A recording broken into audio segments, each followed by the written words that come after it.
A very warm welcome to the second episode of this season with a very, very exciting guest, Patrice Gordon. In the spirit of gratitude, because we're wrapping up the month of November, I am so thankful to have you on the show. And I must admit to our viewers that from the moment that we met, I knew immediately that there was something that was very intriguing for me, something that made me want to be in your universe, to follow you, to know what you're doing, to get the chance to interview you. So thank you so much. You are an inspiration to many, Thank you for myself having me. included. And for our listeners and viewers, Patrice is an executive coach, personal development advocate, expert on women's development programming and reverse mentoring. She's recognized publicly by Sir Richard Branson. I love that. And you are a former executive at Virgin Atlantic, Royal Mail, British Airways, and founder of Eminia, strategic consultancy built with a mission to empower and elevate. So warm welcome, Patrice. Thank you so wow. Thank you. Thank you so much. Thank you. I'm delighted to be here. Thank you for having me. Well, wonderful to have you on the show. And as I said, we are working a little bit with the theme of gratitude today, not just because of the day, the month. We're approaching Christmas, and this is going to be released just as we're heading into the holiday season. But I wanted to start with a question of how did we get here? And I know how you and I get here because we met at an event. And this is probably an important point for our listeners because I often get the question, how did I meet my guest? Well, I don't use somebody who's sending loads of emails to connect with people. I used a common introduction. In fact, one of our former guests on the show, Katie George, introduced us, and I'm so grateful to her for that as well. But it started before then, though. Can I interrupt? Yes, Because please. she did introduce us, but actually we met face to face. That was actually what happened, right? We met at an event. Yeah, it was one of her events. Yeah, one of her. So I would then preface that in terms of when we meet people, it's often really beautiful when we meet them when we've got a shared love or something, and then that naturally moves into something else. So it was a self-love, self-care morning that we attended. A very cold one. I remember you were looking for blankets. So cold. But it was a beautiful environment that Katie had set up for us, and we had dedicated it was an afternoon for us to just pour into ourselves. And it was at that point that we connected, and then Katie messaged and said she really wants to connect with you, and I was like, yeah, of course. Yeah, I was a fan. No, of course. Yeah, of course. So I think it's that mutual love. But one of the things that I'm really into is love of self. That's like the first love.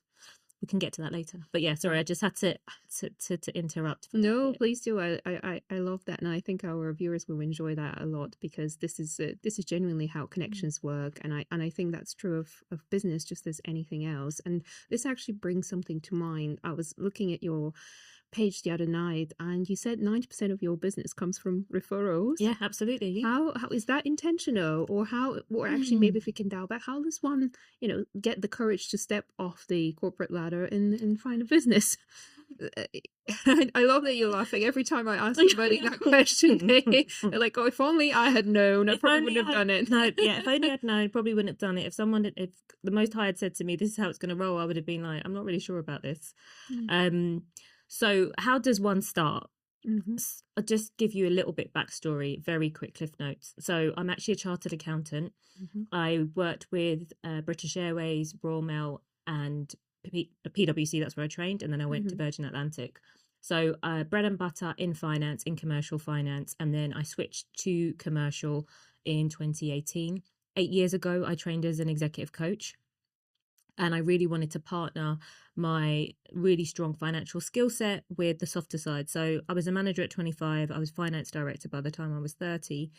And when I got there, I was just really intrigued as to like, what's next? I'm a very what's next person. It's part of why I was at Katie's morning, because I'm trying to sit in the moment and appreciate the moment. But at that point, when you're 30, you've already achieved all these amazing things. You do think, what's next? Like, you look around the table and you think, what is my future going to look like? And at that point, I thought, I don't necessarily want to be CFO, but what I do want to do is lead incredible teams. I want to be an incredible leader. And that's when I retrained as an exec coach.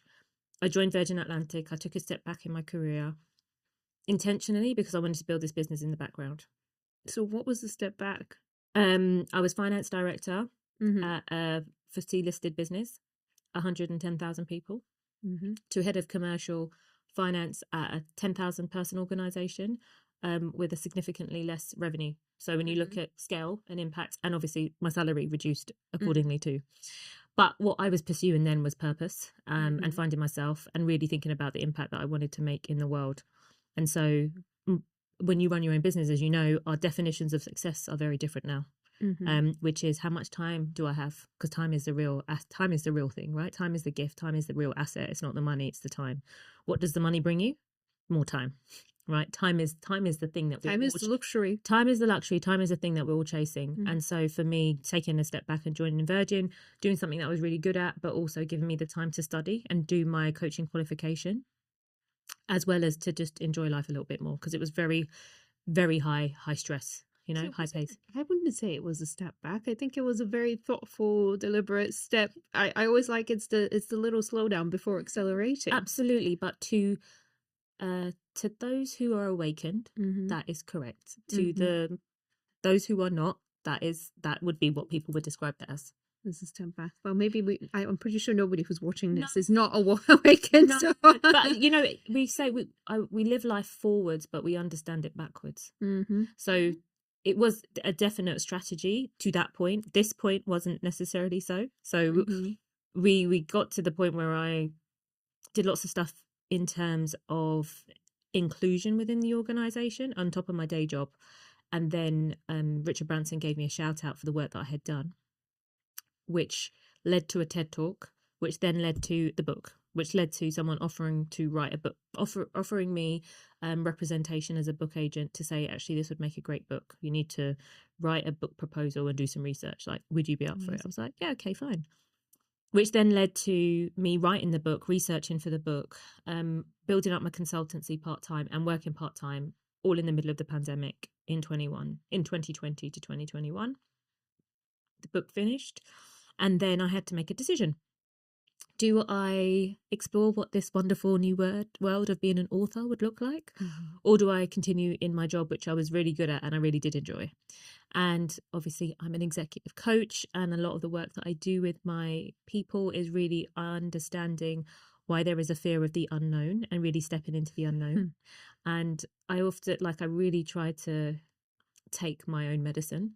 And at that point, and I obviously have I have two coaches now. I had one coach then, and we had designed what parameters we would evaluate. And when we got there, I had to then look in the mirror and say, right, we've got there now. And I was challenged, like, you've got to the point that you wanted to get to. Are you willing to step out into the unknown and bet on yourself? And clearly I did. So, yeah. I think it's always a little bit of that imposter syndrome where we're saying, well, how can I be teaching others to do that if I haven't done it myself? But I've taken a slightly different view, and I'm saying, well, can you not have the best of both worlds? And I think part of the beauty of having this podcast and interviewing so many women over the years has been just showing that there isn't one right or wrong way. And I wonder how you see it now from the perspective I've been on the inside of been on the outside, also make change in a different way. There are people like me who perhaps still are holding on to two roles, and that suits them. Others who just probably shouldn't be doing that because that's not for them. And I wonder how, from your experience, whether there were any, I mean, there's always pros and cons, but whether there's any, the way you have impact now is different. Is there anything that you miss from being inside an organization? So I've literally come from a session where, so I guess taking a step back, looking at the business and how it's grown. So year 1, good. Year 2, incredible. We were on track. I was so excited. This year has been the toughest year of the business so far. So everyone always says, Patrice, like, you wouldn't be able to tell because, like, your socials are amazing. Yes, we all know socials are amazing, but behind the scenes, building a business and doing it, being an entrepreneur and driving every single day is really difficult and challenging. And I cut my teeth within corporate where there is a set of rules. You follow those rules and you will excel, which I was very good at. I'm very good at rules-based things because you show me the rules and I'll excel at them. Entrepreneurial life is not like that. And I think year 1 was like halo effect.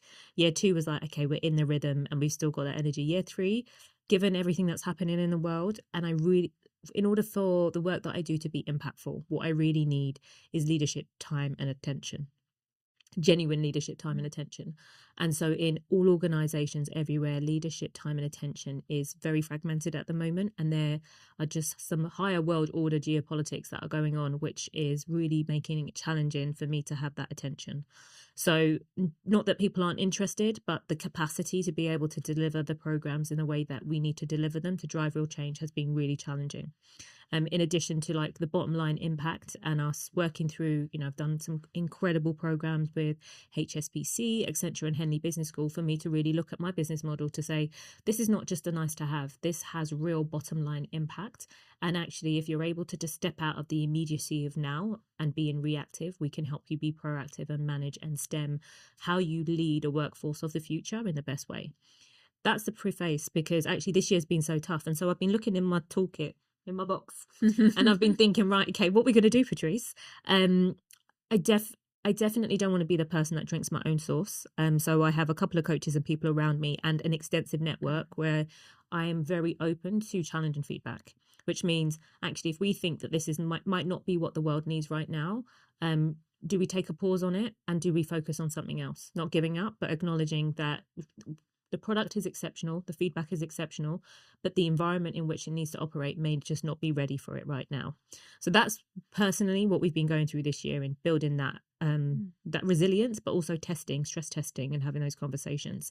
So to answer your question, I've actually been looking in that toolkit to think, right, actually, what parts was I really good at? Like, I'm really exceptional at commercial finance. I'm really exceptional at commercial partnerships.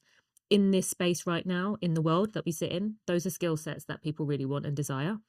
So is there a hybrid? So actually, I'm looking at the other side, which is how do I use my skills and talents in a way which allows me to kind of like slightly step back in? So like fractionally step back in, but actually as my whole keeping the business running and responding to demand in that way. So for context, our timelines and our pipeline can be like the shortest pipeline we've ever had is 4 months. The longest is 18 months. So that is great. And we've got a machine that is working now. We've got like cold outreach. We've got lots of things happening, but I can't guarantee when those things are going to hit. And because this is a leadership time that I really need, it has to come at the perfect time. And I'm not an amazing saleswoman. I sell people things that they need, and I'm able to articulate it in that way. And so when people come to me, I'm grateful and very fortunate that I don't pitch for work. That I'm synonymous with reverse mentoring, and when that comes up in a conversation, the first person they think of is me, which is wonderful, but we need it to come up in conversation first. And reverse selling, by the sounds of it, is in people come to you, and you said that takes us back to the beginning of conversation. Right, exactly. A lot of it comes from referrals, which absolutely is interesting. And I was wondering if that was intentional, because I come from the other side. I work in sales all my life, and I thought, well, actually, one is not at the expense of other. I can still be those two things at the same time. So it almost sounds to me like something's leading you towards going a little bit back to that, the accountant, the finance expert, sure, trainers. But I even looked at your degree. I think you did psychology. Yes, psychology. So there was always those two. Had this duality, And so what's maybe that's some kind of way that universe, fate, whatever you want to call it, is showing you. But I think it's something around the duality. And we are more than one thing. And I think I've really tried to get out my accounting box. I've tried to get out my corporate box. And I'm really sat, and I think that was our conversation that we had previously, right? Just sitting in the middle. And I describe myself as a multi-potentialite, right? Which is you have multiple interests, and those multiple interests leads you to join the dots and excel at those things individually, more so because you've just got a wider sphere and viewpoint of things. So whereas before I was like, you do this, then you do this, then you do this, I'm actually just so much more comfortable now in like that being that through and through, and being able to dial up and dial down the things that I need when I need them. Yeah, and you did make me think a little bit about when you said, well, I sell things that people need. And I remember from a teacher who uses the energetic metaphor to talk about business, that there's only two ways you can go. You can only expand or you can shrink. So if people try to stay in the same place for too long, they find that things usually have to not fall apart, but change and almost stop working, so that you kind of force, okay, what's the next thing? And that's way like a little spiral. You keep going up rather than Yeah, because being we're not stuck. linear. You can either go up or You can you go can, down. yeah, And if you're yeah, stuck, you're going down, aren't you? a little bit. So it sounds Yeah. like you're going up. So as I I'm say, I don't know definitely going up. what's Definitely happening going up. around the corner, but it sounds like it's something very exciting because Yeah. you'll probably have to reinvent the business, the people that you pitch, and maybe, as you said, because of external factors, Mm. take those into consideration. But Yeah. it doesn't sound to me like you're still going to change the core of the product or who No, you no, are. no. Yeah, it's been really refreshing from like a HSBC, Henley, Accenture point of view. Like they all see it, they all see the potential in it, Mhm. and it's a market thing. So it's like actually what. So I have a few other tools in my toolkit that we use, but actually as the central point, we've all agreed that my USP is reverse mentoring. So as the world leading expert in that, that's the thing that we anchor in on and we talk about. And then it's like Patrice is this, this, and this. But if I start with Patrice is this, this, and this, people switch off straight away. So we have to Mm. start with the big thing, which is Patrice is this, and if you're interested, you can do this.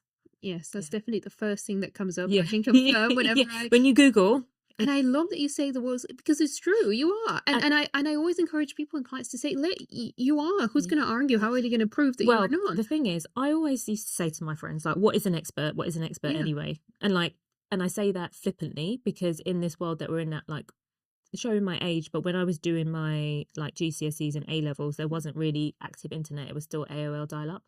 And so it wasn't a Those case days. like I still had like a Britannia encyclopedia, right? So it's you don't have that direct access to things. And so I say being an expert now, you literally you could spend 5 minutes every day on something and still and be better than your average at it because you spend those 5 minutes. That's not how I wrote the book, by the way. This book is based on like thousands and thousands of hours of research.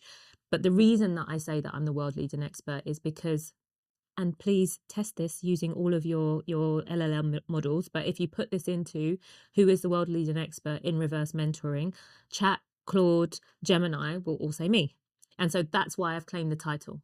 Mm-hmm. Yeah. And I love it because ultimately, if you don't believe that you are good at what you do and you Mm. don't say it, and I think as women we are so conditioned sometimes to not, to not be seen as too pushy, Mm. or to be seen as pushy, or oh yeah, claim, that you don't have to prove it. You don't even have to explain it to people. If someone doesn't like it or doesn't agree, that's Yeah. they can go and argue with ChatGPT if they want. Right. There we go. But I want to take a step back because I think that's many, and we were talking behind the scenes earlier. You said there's a book in everyone, Yeah, and absolutely. I'm sure there are people who are listening and Yeah. thinking about maybe wanting to Oh, write or dear. sharing, and how did that happen to you? It sounded like you were approached, so Yeah. it was one of those things that were planned, but just so that people can actually understand, how does it Mm. happen to have a book, and then also when we get to it, how does one get a TED talk as well? Right. That's the Okay. other. Yes. I I think mean, that's on many people's dream list. yeah, so I'm really sorry to disappoint everyone, but every time people put in time, like, can we please?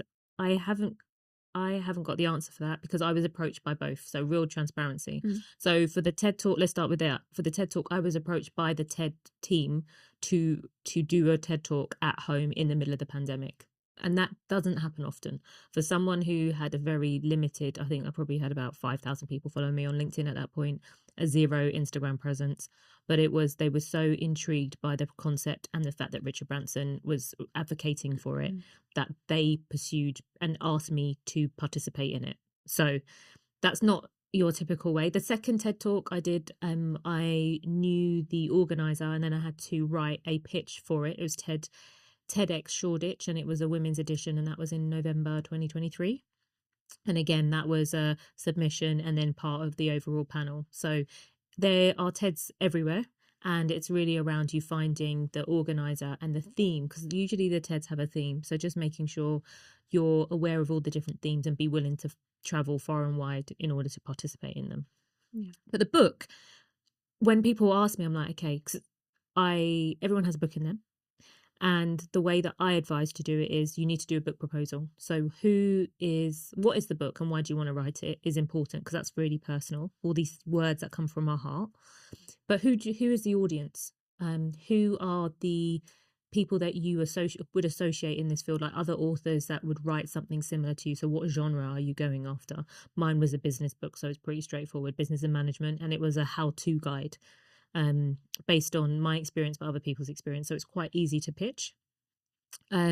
What associated publications could it be in, and how many words do you think it could be? Like So, and then you'd write a sample chapter. So they ask you to write, most of the time, a sample chapter to put into the proposal. And it can be like your best chapter, like you could have written it already and you just give them what you think Mhm. is your best chapter, or it could be an introductory chapter. My chapter, I don't even know whether it would still make it. My chapter was about why reverse mentoring matters right now. And it was in the midst of the pandemic, and we were really trying to rebase. People were quietly quitting, like people were really unhappy. We were questioning ourselves and our existence at the biggest at the biggest collective point we ever have in our history, because we all had the time to do that. And so I wrote that proposal, sent it through. He then my book agent then went round, gave me some feedback on it, not too much, and then he pitched it to publishers for me. And so he took a cut of the deal, obviously, and I got an advance, and then I got on with writing a book. There you go. But in a way, as we like to say in energetic speak, you attracted those opportunities. Yeah, that's it. I'm attracting my next book as well. Does anyone else, if anyone wants to come and help me with that, then please. But I love something that you said earlier about socials and having, I don't know how many people on socials, and people assuming that is the proof of success. And I think that's a double-edged sword, because number one, sometimes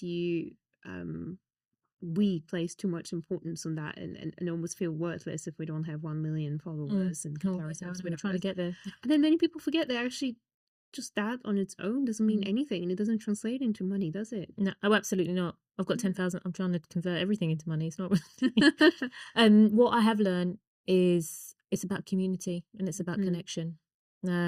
It's about having that message, but you using the way that you personally as an individual convey and share that message. Because for me, it's, you can't convey and share a message under like a bushel, right? You have to be biblical, like you have to be open with it, and you have to share it in your unique way. So I'll give an example. Iris Bonet, she is a lecturer at Harvard, so I'm part of Harvard's Women's Leadership Board. She's written a number of books. She's a prolific writer, researcher. She's not on LinkedIn and she's not on Instagram. Her co-writer for her books is on Instagram, on LinkedIn, and is very, very active on social. She is not. I've tried to like encourage, no, she just won't do it. But does that make her message any less? No. She does webinars. She obviously has books. She has face-to-face. She's still very high in demand because her product and what she stands for is very strong. So I think it's about honing your craft, knowing who you are, and you building your community in the right way. Yeah, I think there's something to be said about actually enjoying it. If it's something that you enjoy, and you can tell that I enjoy being on camera, obviously. But if you're somebody who really doesn't feel that's their thing, I mean, that's fine. Yeah, but find your thing. Stop putting conditions on, oh, I have to have this, I have to have that to make it happen. And that's why I like these stories, because I think there are many things that probably worked out in your favor against all odds. And I love sharing those because that's the inspiration for everybody else. Well, I've also realized that we've been talking for about 20 minutes, but not really touched on what is reverse mentoring. Okay, right. No. And we have the world leading expert on reverse mentoring, ladies and gentlemen. So you have to tell us please tell us, because it was interesting to me. And I think I kind of get the idea. Yeah. But I have watched the TED Talk. Okay, thank you very much. I'm sure you can tell us, also probably reminiscing on the anniversary of those TED Talks, which I think was yesterday, wasn't it? Yeah, it was. So this is a real anniversary week for me. So the anniversary of the TED Talk, which was the 23rd of November 2020. The anniversary of the book, which was the 1st of November 2022, and the anniversary of the second TED Talk, which was in November 2023. So reverse mentoring, what is it? It is the concept of a senior leader being mentored by someone who is underrepresented. And that means they don't have a voice around the senior leadership team table. So this could be age, gender, ethnicity, disabilities, socioeconomic groups, class, etc. And the key here is, I truly believe that if you don't have a wide range of viewpoints around the table, which is reflective of your employee base and reflective of the consumers that you serve or wish to serve, you are not going to make the best decisions for your organization.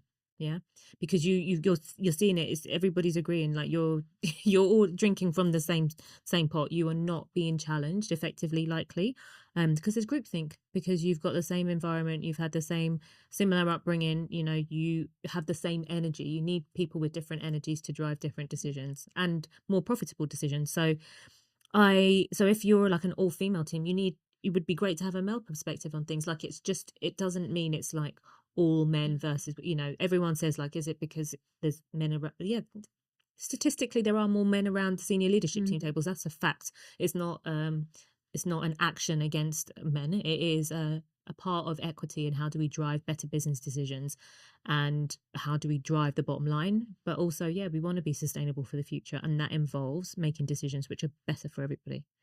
Mm. And was it easy to roll that out? I think you made some comment in the TED talk that I really like. Please do not try to force people to get No, into it. absolutely not. Yeah, no. That's never a good idea for anything. So then I as I was so I participated in the program. I found it transformational. The CEO did as well. But I just had this thing I just couldn't get out of my head. Like, what if leadership was transformed so that, belonging wasn't the exception, but it was the rule? And what would that look like? And so I went and did all of this research on programs. So if you Google reverse mentoring, you will see a number of organizations talking about how they started a program.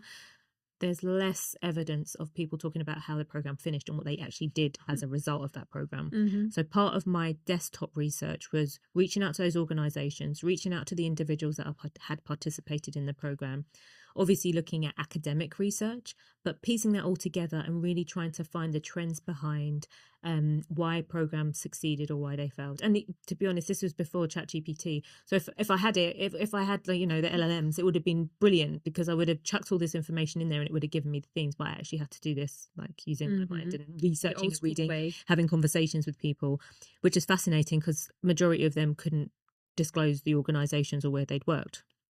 So it was these beautiful conversations, but these themes kept on coming up. And one of them was, I was one of the few in the organization and I was asked to participate in the program. So I did. Okay. So first of all, red flag.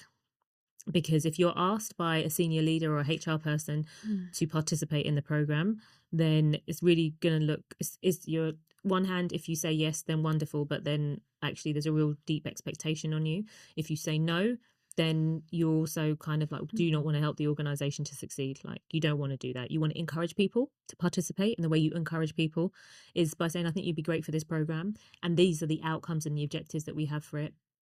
That's like an encouragement, not we need you to apply for this program. It's a subtle encouragement, because I also think, if you look at it from a recruitment perspective, you will know probably in your experience that when certain leaders want people to apply for the job, they're like, I think you should apply for it, or I would encourage you to apply for it. There's words that you can use, which is, we think that you'd be great for this. We think you should come along, but versus like, apply for this. It's the softness, the nuances in the language of, we really value your opinion. We really value your experience. Please apply for it, because we can't like give it to you. Can't force it to you. But there was something that you said about sameness and how groupthink, or how we, and I think, and I was actually wondering and asking myself that question, is it that we find comfort in sameness, or is it actually are we conditioned to like sameness, or are we just naturally born like this? So if we take it back to Darwinism, if we take it back to evolution, we feel more comfortable with people who are like us. So it's a similarity bias, but it's natural for us, because we feel less threatened when people are like us. We feel more open. Like, all the studies show, like, if you say that you went to a certain college, or if you say that you live in a certain area, or your kids go to the same school, or you have the same hairdresser, like, there's a thing which says, oh, you're more like me, and if you're more like me, I can trust you more. Like, this is completely human. So I totally get it. And if we look at our personal circles, like, we have people that are around us that we share interests with, because actually that's and the people that are very, very different to us, we spend time with and we enjoy, but we probably wouldn't spend every single day with them, because we have to have a different level of energy when we're around those individuals. And I have a wide group of friends, but I also know, like, there's some people that I need a certain level of energy to be around, because we're going to have some challenging conversations, and it's just not going to be easy, But you said that you have a group of trusted friends, almost like and I just had this morning my mastermind group, which is a bunch of ladies that we just got together and we help each other out, and we just, I don't know, and we don't even have topics. We just get together every 2 weeks and I love that, and talk about things that are going on in our lives. And of course we have some sameness within us, even though we all come from different countries, different languages, even different backgrounds and ages, but we all are probably interested in in energetics, business, and generally self-development, Elevation. growth, elevation, elevate with Patrice. Yes, did There you go. I like it. It's a brand that sticks, yes. And I almost encourage everyone to go and find their own mastermind, and you don't have to make it that formal and perhaps to overthink it, but just having, I think I've actually read Michelle Obama somewhere called it her kitchen table in one of her books or interviews when she was talking about becoming Michelle, and I think I took that on and I said, what do you mean? Of course we all have friends, but then just finding those people who are, it's not even friends. They're not coaches or mentors, but they are people that are there to support you and you support them. And it's a very beautiful, informal concept. So I wonder if you have something similar that helps you, in addition to the multiple coaches that you work with. I think it's interesting also with women to find that trusted circle as well. And I think when we talk about elevation, when we talk about, wanting better for ourselves, I think there's a certain energy and a certain group of people that you can have that with. And I have several groups because I've got so many different interests. I haven't quite found the one group where we can do that. And my past group are very corporate. And my current group are mostly entrepreneurs. And so there's not, we can have a call at 3 o'clock or we can have this podcast. And do you know what I mean? Like we have as an entrepreneur, we have a certain amount of flexibility that others don't have.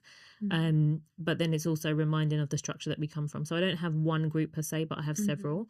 And I look at my life in different ways. So I have a spiritual group.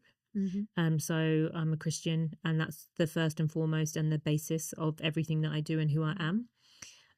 I have a group from like a business like perspective to challenge me from that perspective.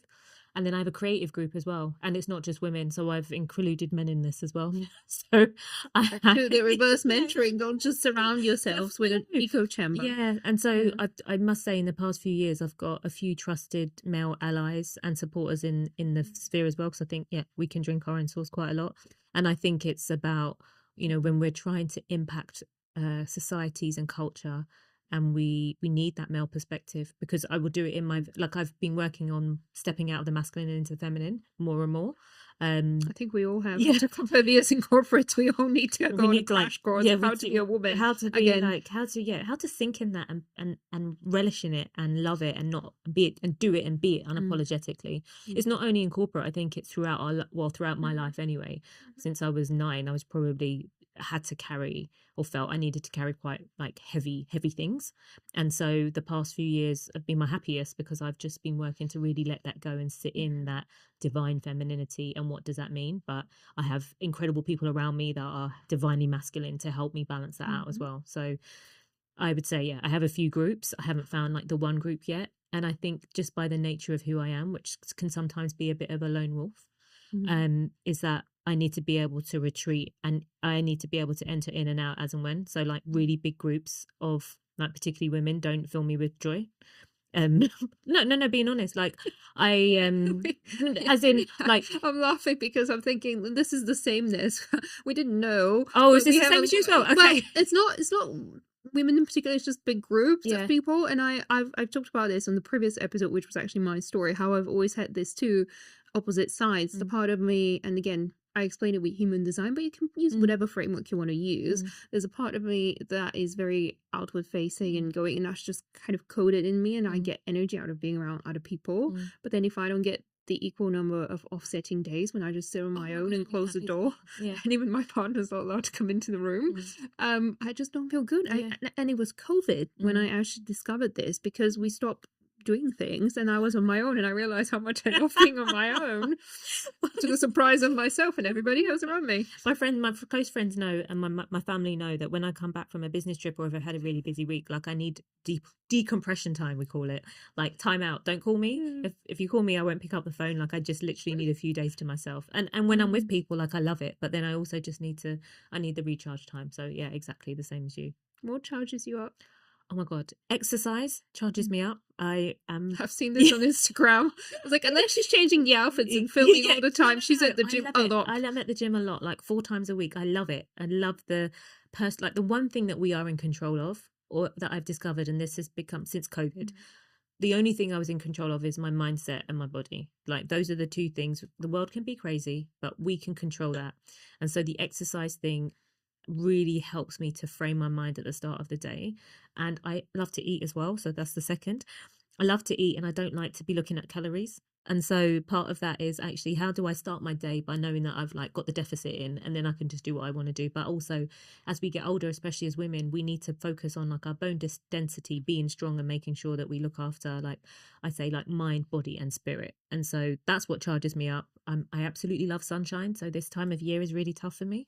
And I absolutely love and adore spending time with people who like restore my soul. So it's time with friends and family, which is the gift that I've been given now, to spend incredible time with people that I love. Is that probably the best thing about entrepreneurial life? You said the time and the flexibility, and we talked at the beginning about how time is luxury. Yeah, absolutely. Just if I'm not feeling it for the day, or if I'm exhausted, or if I'm full of energy, like yesterday I slept for 3 hours and I just woke up at 3 a.m. in the morning and I was buzzing, and ChatGPT and I had an amazing 3-hour strategy session from 3 till 6 yesterday morning. And then my lovely team members got messages like really early in the morning, like, this is what I've been thinking about overnight. They were like, Patrice, I spoke to you at 11, what happened? It's like, oh yeah, got this. And it's just the flexibility to bounce and flow within your own flow is strengths overplayed can become weaknesses. So it's incredible that I can be so flexible and tap into so many different things. I think the other side of that is obviously with an organization, you've got structure, you've got deliverables, etc.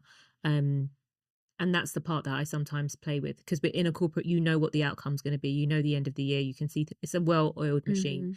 And so as I'm trying to set up the machine, which is what I focused on this year, my biggest challenge has been like staying focused on, right, okay, even though we're not seeing results on this, we still need to make the machine, because the machine is what's going to make it easier in the future, as opposed to the things that give me like the quick dopamine hits, like, oh, let's do like a social media strategy, which is great, and then let's do some videos. I could do this all day, every day. I love it.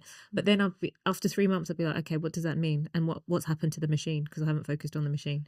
So yeah, it's just a balance. But yeah, I love it. And this is what I always say, you need a structure, and that's where most businesses fail, especially the creative types who go on a vision. And I was giving the example even with celebrities. I have a video about Victoria Beckham, and you have this beautiful creative energy, but you don't have any structure to hold it together, as you said, and you just go off doing the fun things. But either you outsource the structure holding to someone else and you hire a team to do it, the day-to-day management, or you really need to have it.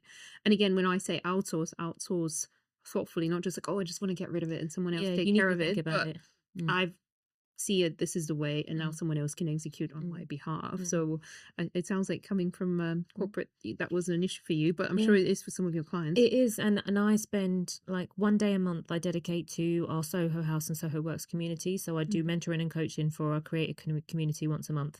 And so we have like an hour session of people that come back every month that I've been working with for like 18 months. And I'm like the linchpin that's just helping them with that frame.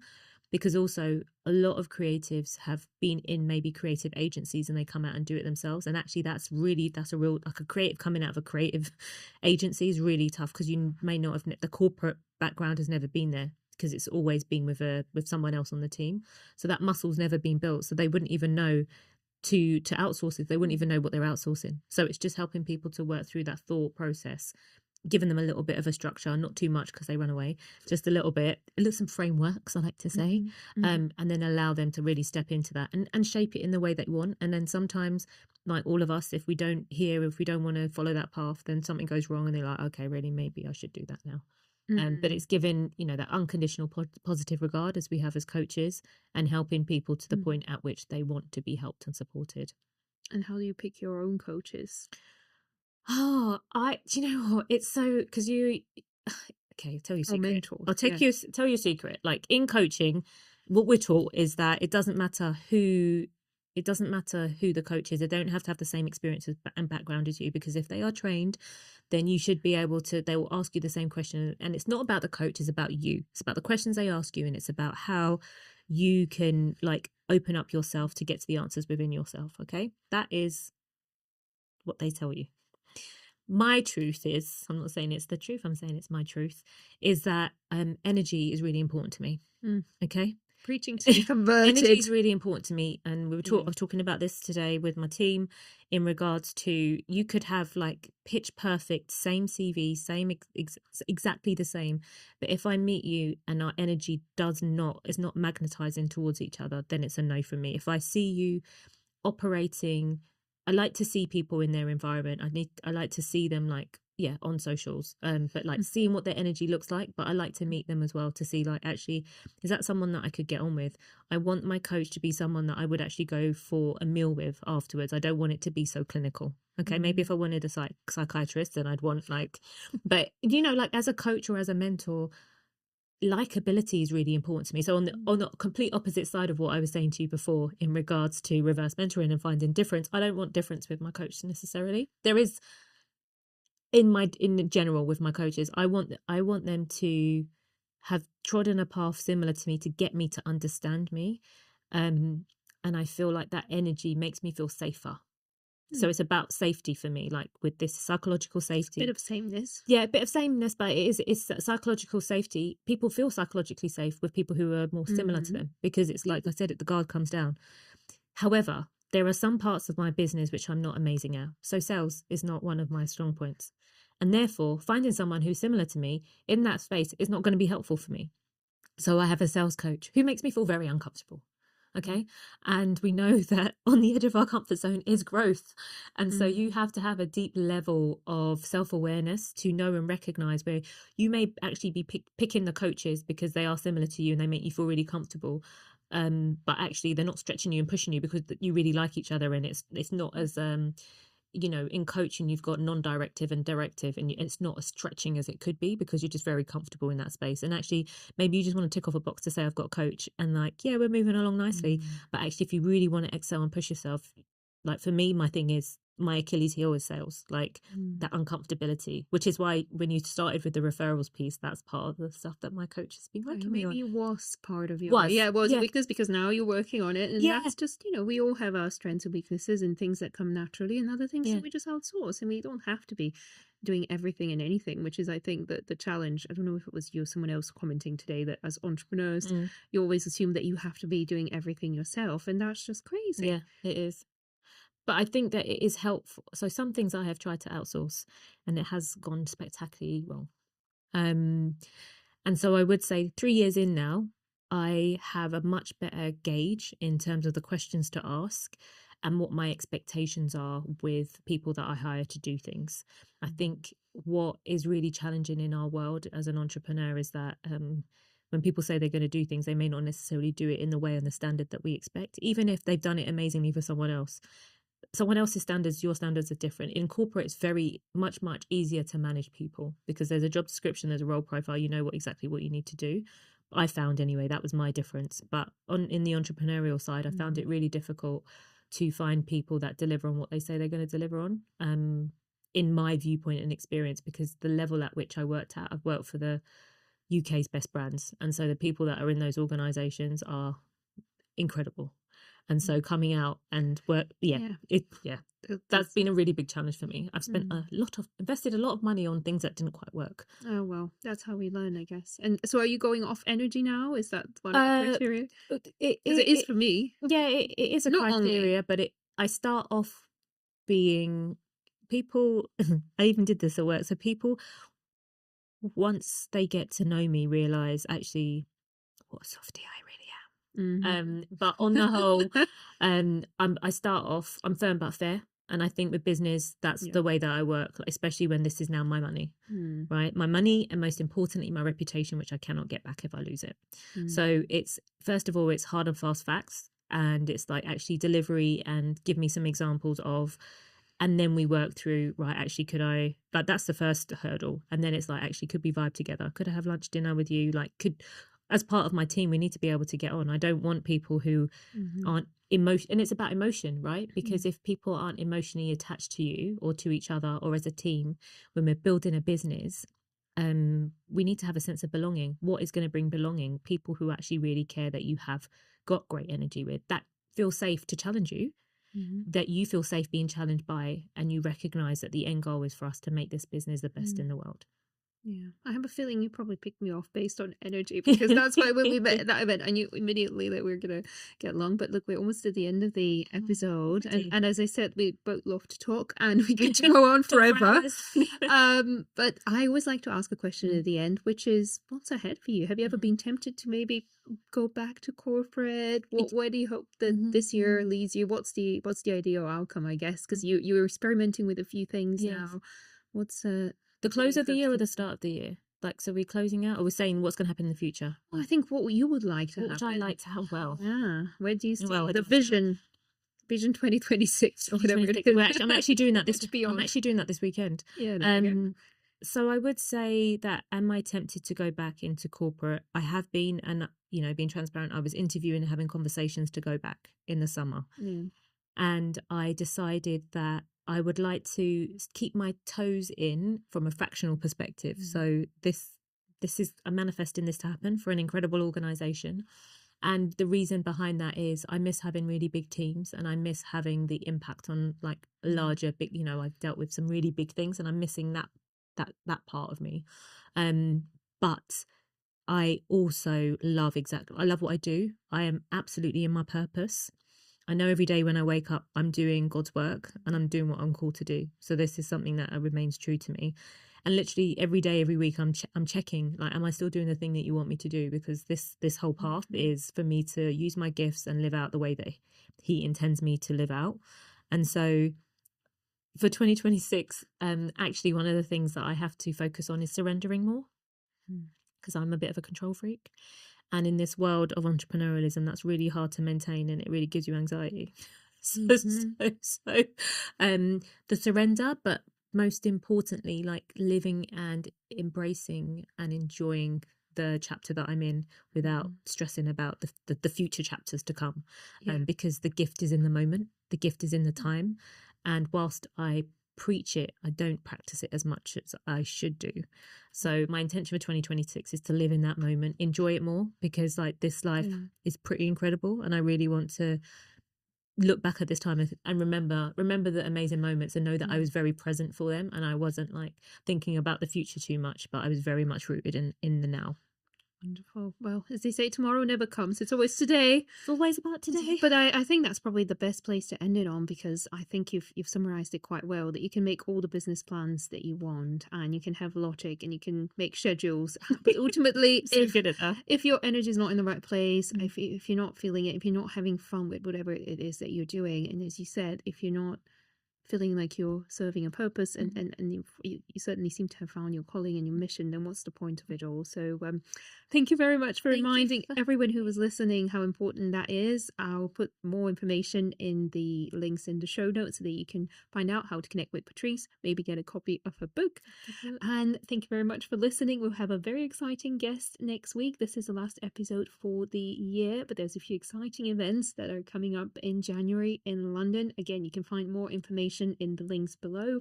Thank you so much for watching, and I'll see you next time. Thank you.